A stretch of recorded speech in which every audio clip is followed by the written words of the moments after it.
All right. Hey, everybody. Welcome to another episode of MasterClass. We are on episode 21 today, and we're going to be talking about the total cost of automation solutions. And today, I'm your friendly host, Trevor Burnett, as always. And let me bring in my friend, Amy Roberts here. There we go. Hey, all right. So, hey, Amy, welcome. You are the EMEA principal and PRM lead at Impartner, or not Impartner, but PartnerPath. That's right.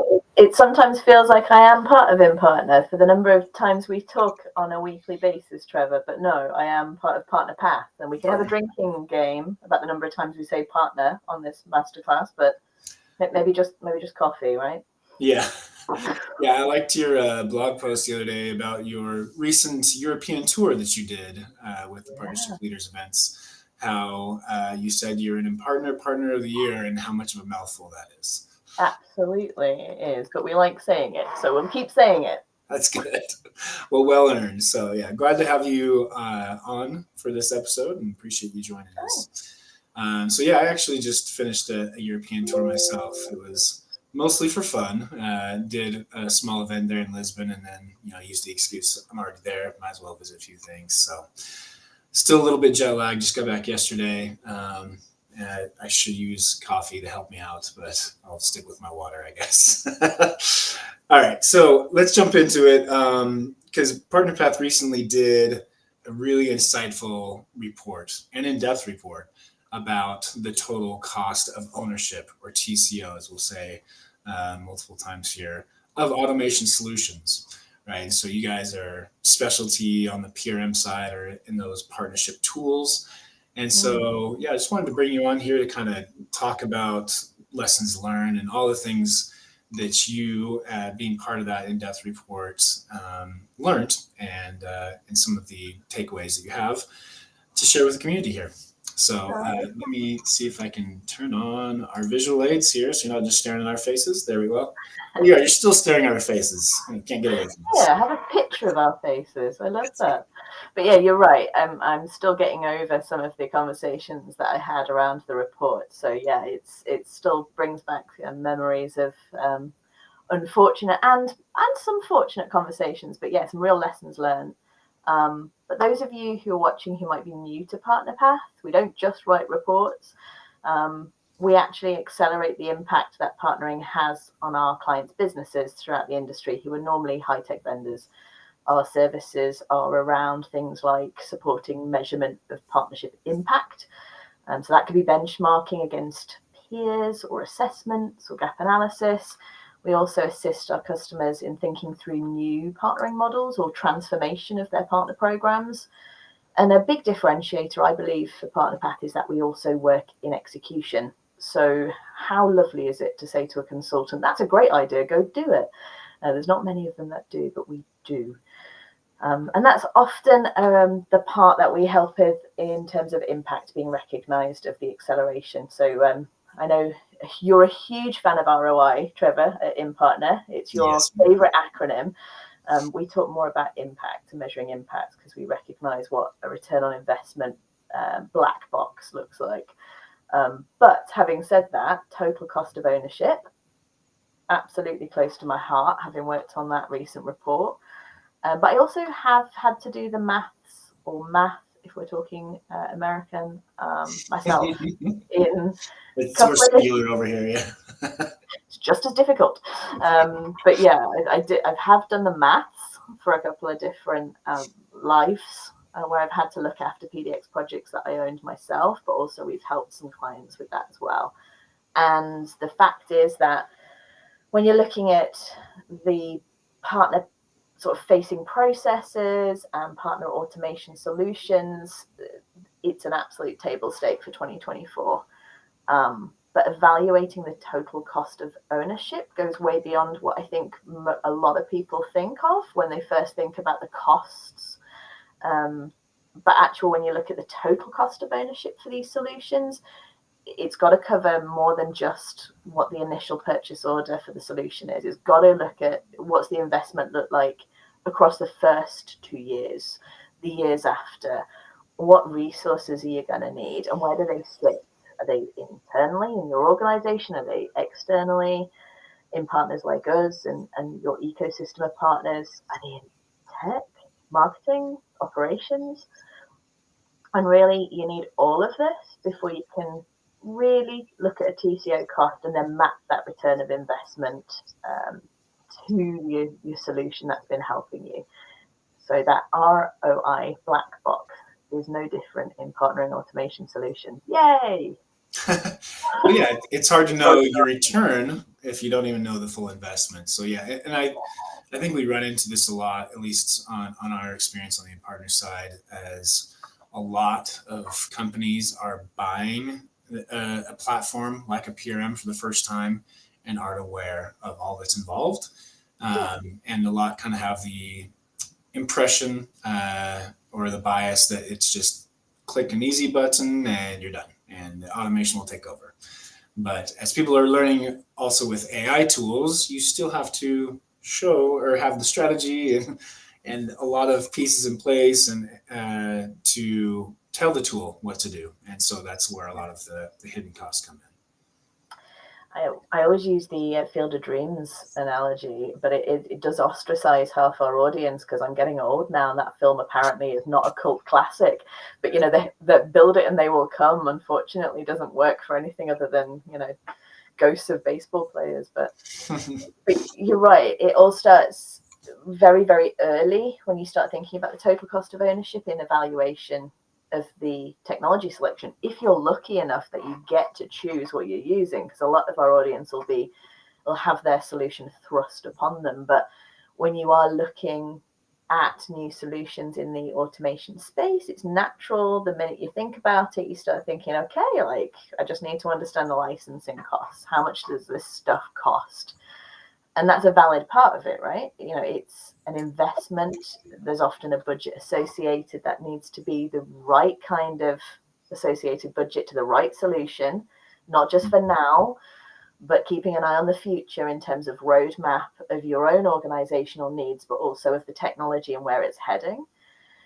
And it's not going to be breaking news for anyone who's done this before, but evaluating partner automation solutions isn't, or at least it shouldn't be, easy. If it is easy for any of you out there, check you've done it right, because tell me the secret if you have, but it's not simple. And going licensing cost first in evaluation, much like with any solution in the technology space, is a big mistake. And we see it done a ton of times on the PRM stuff. Mm-hmm. And we actually recommend regularly. If we had $1 for every time we say it, we might make up £1 at the minute, but we recommend sort of beginning with the end in mind and working backward to your shortlisted vendors and solutions. So first of understanding what the primary goals are for that technology and future reach. What are you trying to achieve in your channel strategy? How's it going to tie in? And here's the point to remind those of you watching who are in this evaluation stage or about to not try and solve everything all at once. You don't have to do it all at once, but also don't buy the car based on the sound system. So if there's one cool aspect and feature, even if it's something you need now, make sure you're looking at everything. And clearly define the goals of functionality that you actually need. Now, soon, later, crawl, walk, run, and understand the impact that that's going to have in terms of your goals and strategies and how you're going to measure to prove that it's having that impact. There's going to be need for future budget, hopefully. If your plan is now, soon, and later, there's going to be need for growth and evolution. By measuring the impact you're having with this solution and all the resource you're going to throw at it, you'll be more likely to get a tick in that budget box next year after. And if you begin with the end in mind and work backwards, be mindful that you don't have to launch everything at once. The priorities that you have might be the stuff that's really important and impactful to those strategies. But actually, your partners really enjoy having new stuff being launched. Sometimes they don't want the whole 3 courses on the table at once. They want to be able to enjoy the whole starter before they get the main sat in front of them. So it's worth having that clear view of the direction of the future, but also how you're going to prove the return to keep investing. And then as you're going to need to define processes and tasks that need to be automated, it seems pretty basic, but ask yourself if you need to dedicate internal resources or if you need to grab external resources to define those processes, because we can all probably articulate a process in our own company, but if we ask our colleague, they might articulate it slightly differently. We see it time and time again that we think we know these things, but when we start writing them out, they're different for different geos or certainly for different reasons. And think about scale and flexibility to accommodate those future changes. Just because the process is as it is today doesn't necessarily mean it won't change in the future.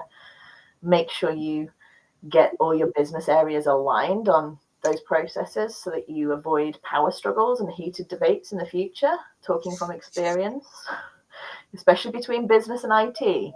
We say the same words and we mean different things when we communicate. We speak different languages, kind of. So getting that alignment, then you can start to understand the licensing cost, because now you understand that you're not potentially grabbing yourself a gateway drug that's going to cost you absolutely nothing this year, but you're going to be entirely indebted to the vendor for the rest of your life and hooked onto sort of technical resources that you don't have.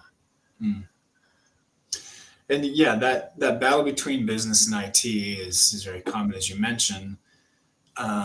Any quick tips on how to handle that? Like, is there a way to understand what IT is looking for? And usually, yeah, you have the same goal, but why is there always such conflict between those two teams?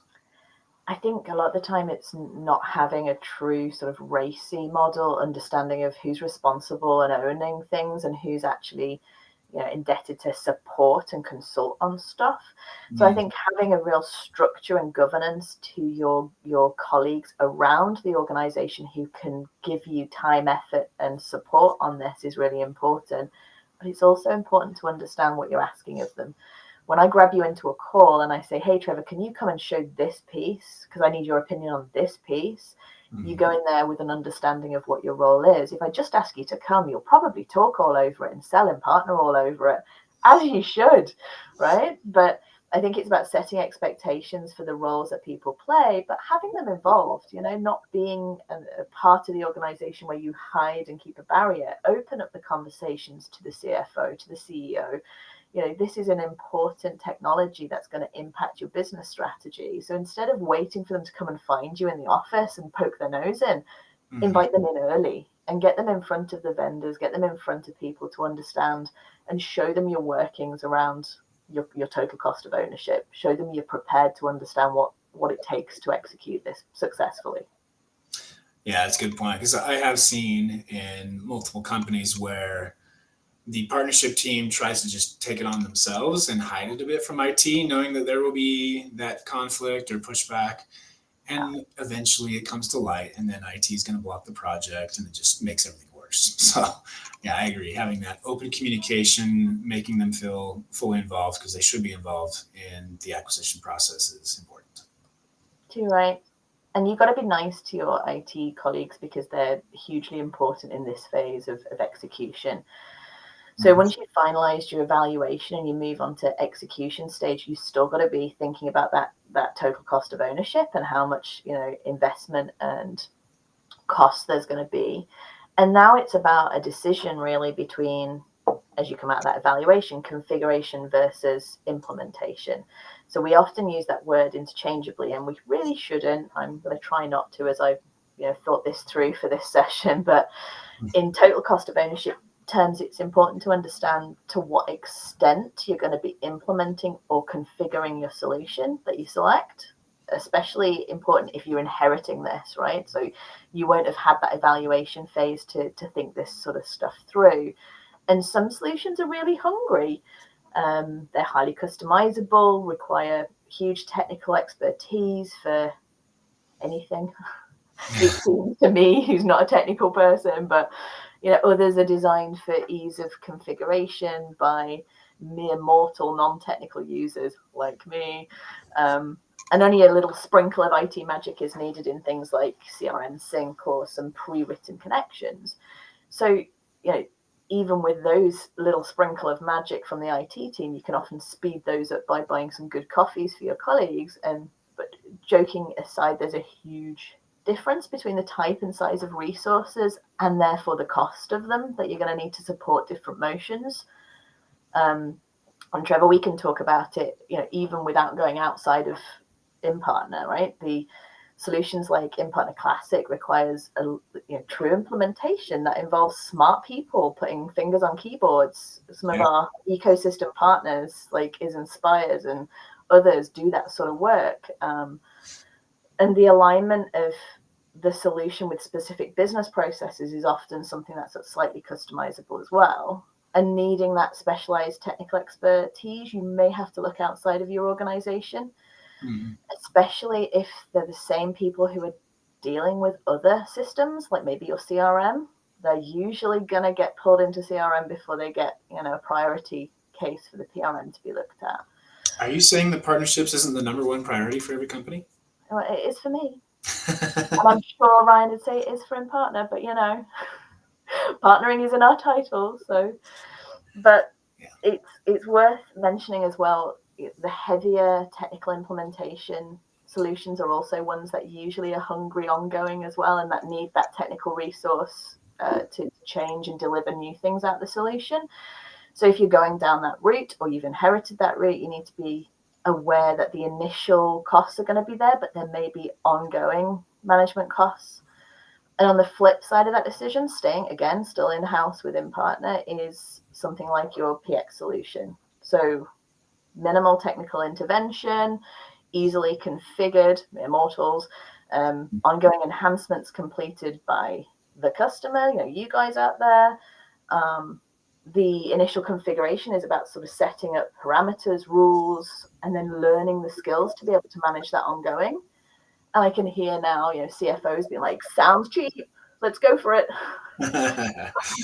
But there's still investments to consider, like this is where PartnerPath plays as a partner with Impartner. We support people in upskilling that initial configuration and then helping them become monsters of the Impartner world, doing their own thing. But, we cost too.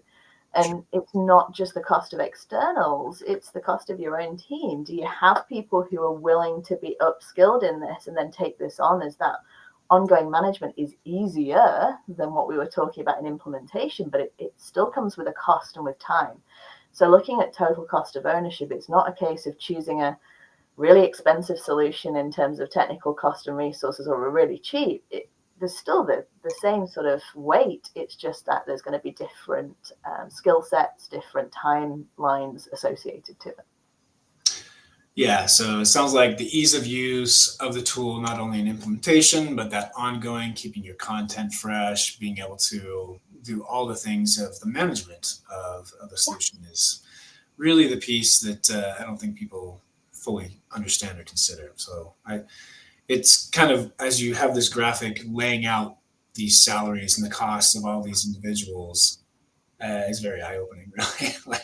And this is straight from the report that we wrote, right? We had to do that research to understand, how much does it cost for somebody of this kind of seniority in technical terms to deliver this? And this was not specifically across the Impartner solution, but sure. So don't worry, guys. Don't look at this and get scared. Do go and look at the report and the context that it's written in. But think about the different you're not just picking on us. I get it. No. We try to only pick on you when we're not, live. So, but you're right in what you're saying around that life after launch. It's a phrase that a colleague of mine sort of coined and I pinched many years ago.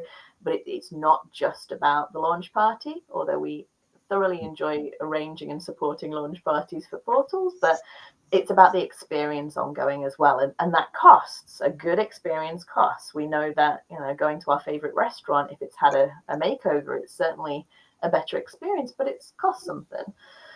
And you mentioned the European tour, which makes me sound like a rock star, which makes me happy. But, we actually went on stage and talked about partner experience, very rock and roll.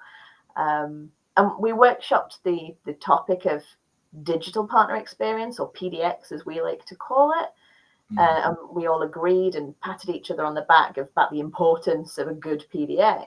But we surveyed the partner leader audience and asked them about what makes a good partner experience. And the images you're seeing on the left-hand side are the Slido results. And just for those of you who haven't used this before, the larger the word, the more sort of upvotes it's got. So you can see here that the biggest ones were communication, friction, and ease. That's what makes a great digital partner experience for this audience, which I think was around 120 people. And all these words, or the meanings of those, are much less about the selection or launch of a portal and are more about the ongoing running and management, that life after launch, which you have to think about when you look at that total cost of ownership. We've seen so many scenarios where the client, or even in employed roles, the selection and execution for launch, flawless. Immediate steps towards making like operational efficiencies tick. Things like deal reg being implemented was a huge, leap up in terms of operational efficiency. But at the point straight after the portal launch party's done and you're cleaning up the mess, the whole thing was left out to pasture because it was kind of like tick done. There was a lack of understanding that, expectations were resources and time of colleagues across sales, marketing, product, tech, all needed to continue to be a part of that portal's journey. Else the experience the partner had was pretty dire. So on TCO terms, we think you've got to consider the investment of the resources that you're going to need at launch, but also think about the lifetime of that portal. Not just in implementation mode or config, but actually in good structure and segmentation, having colleagues be able to give you up-to-date content, marketing, partner enablement, sales, products that all need to contribute. And if you chose a solution that does have that integration need and that is hungry for that, you might need a heavy lift from IT too to launch new features and areas. And then project into your costs a dedicated resource to manage the partner automation system. So we're seeing the role of portal manager more and more. It was another common reflection of the recent Partnership Leaders Tour. I spoke to people who had this title, which was nice. And we see more of them coming out there. This is one dedicated person to be the gatekeeper and the cat herder, because let's face it, that's what they have to do, of the partner automation system. But you've got to consider that investment to hire someone or to utilize an external resource like us to support the guardianship of that portal. And the last piece I'll say around the TCO is governance as well. So the life after launch is all well and good, but our colleagues, our partners have absolutely crazy ideas. Someone needs to be the guardian and governance body of that portal. And it's not just going to be a portal manager. That's a huge weight for one person to carry. And you need to have that continuous improvement culture to drive innovation, but also to stop the batshit crazy ideas too. Yeah, I think the rise of the PRM admin, right? So every company seems to understand you need a CRM admin and somebody in charge or multiple people. But yeah, for some reason, hasn't quite caught on that you also need a partnership platform or a PRM manager or admin. We're seeing it more. Yeah, it is. Like I said, the rise of the PRM admin, it's happening.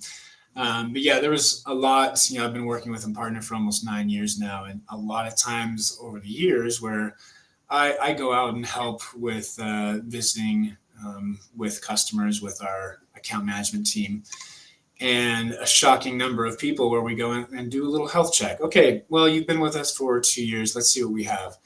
And it's like last admin login 2 years ago. Oh, yeah. That's probably why your engagement's a little low.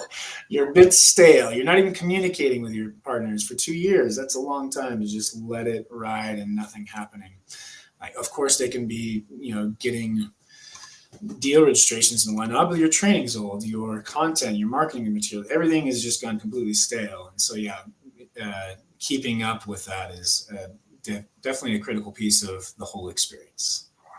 And we have a different report to the one we've just been talking about, but we do research reports every year. And one of the ones last year showed a direct link between a positive partner experience driving more engagement and more engagement driving more revenue. So it's not really TCO, but I'm going to use poetic license and squeeze it in that when you start thinking about the total cost of ownership, start thinking about what the cost of a bad experience is. So you mentioned that, there's not good content, there's lack of communication, it's stale. Imagine what we feel like as consumers when we jump onto an app or a portal and see that the information isn't up to date. We kind of question the credibility of the organization, and certainly we wouldn't be wanting to pursue a partnership with somebody who couldn't update a portal. So consider the cost of a bad PDX, but just don't ask us to quantify the number on that one. That one's a bit more fluffy. Yeah. So in summary, because we've spoken a lot, I wanted to try and just drive it down to a few clear areas for folk to remember. This is for your post-it notes on your desk if you're in this position. Before you look at TCO, whether you're evaluating it, a solution, or if you've inherited it, try and understand your primary partner goals and the future reach. And if you don't know them, ask. And if you ask and nobody knows them, please reach out, we'll help. Define your specific processes that need to be automated super early, because you might think you know them. They're probably going to be a little bit more complicated than you would like to think in experience speaking. And clearly define the goals in a phased functionality plan, so you know what impact that initial phase is going to have to try and push forward with the budgets and the support for phase 2. We don't want you to say the words phase never, which we hear sometimes. That one's going to go to phase never. Think about your scale and flexibility to accommodate future growth and changes, and also the vendor's ability to support you with that. But then understand your licensing costs. Make sure you look left and right into the future, so that you can understand that at least 2 years ahead, you know what you're signing up for. And for the true TCO evaluation and ROI in little letters, black box ROI, impact, measure the impact. Decide between configuration and implementation upfront. Make a conscious decision in that. There's place for both of those solutions or both of those types of solutions, but understand what you're going into and set expectations up front. Make sure that the resources that are required for each of those are set up, and the ongoing management is considered too. And then check in that even if you're saying, okay, it's shared resources, that's fine. Make sure you know what you're taking those colleagues away from. It could be something that is strategically really important to goals, the cost of removing them and time in something different. And don't forget the cost of governance. It takes a village to create a great partner digital experience. It takes just forgetting to log in for a few years to create a bad one. So don't underestimate the cost of it. Yeah, there's usually a decent investment in getting partners recruited. Surely you don't want to be losing them, giving yourself a bad reputation amongst your partner network.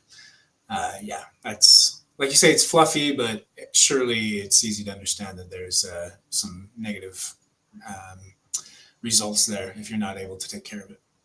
Well, with 5 generations in the workplace, 4 of them digital first, I don't hang around if a website is taking too long. I certainly wouldn't hang around if a portal was taking too long to load. And I'm not the youngest of those generations, so I can only imagine that the younger the generation gap you go to, the more impatience they have, quite rightly, for things to just work. Yeah, we've become pretty spoiled as consumers and users of all these wonderful tools, that even if you don't know what Field of Dreams is, you definitely Google it. It's a good film, or maybe it's aged really badly. We'll see. Let us know in the comments. I haven't watched it for a while. It's funny, you go back and you watch a couple of those old ones, you're like, yeah, that doesn't age well. That didn't go well. Or there's a lot of, I can't remember if it was early 90s or an 80s movie, The Field of Dreams, but I remember watching a lot of 80s movies again with my children and going, okay, yep, didn't remember that. Nope. was a lot more adult content than I realized. I just tackled the Terminators because I never watched them as a kid. But now every time somebody says AI in our industry, I just think of Arnie, which, that's not what it means, Trevor. I mean, you've done masterclasses on this stuff. That's right. Well, we are up on time. If you want to go to the next slide, I think we have our contact information or QR codes there, possibly. Or is there not that? Oh, well, let me pull that up. I think I have it on my version. One moment here. There we go. Hey, if you want to get in contact with us, then there's some fancy QR codes. Let me move this out of the way. Usually we do some questions here, but we're up on time. So just reach out to us directly. We'll talk to you and answer your questions individually as needed. But I want to thank everybody that joined us live for this masterclass, or if you're watching the recording, appreciate you taking the time. And hopefully this has been useful information as usual. We're always out here wanting to provide value to the partnership network. So thank you again, Amy. Always a great time talking with you. Love your experience. Love all the insights you can provide and the random questions that I throw at you. You're always great. Thanks for having me, Trevor. We'll speak again soon. Okay, sounds good. Take care. Bye.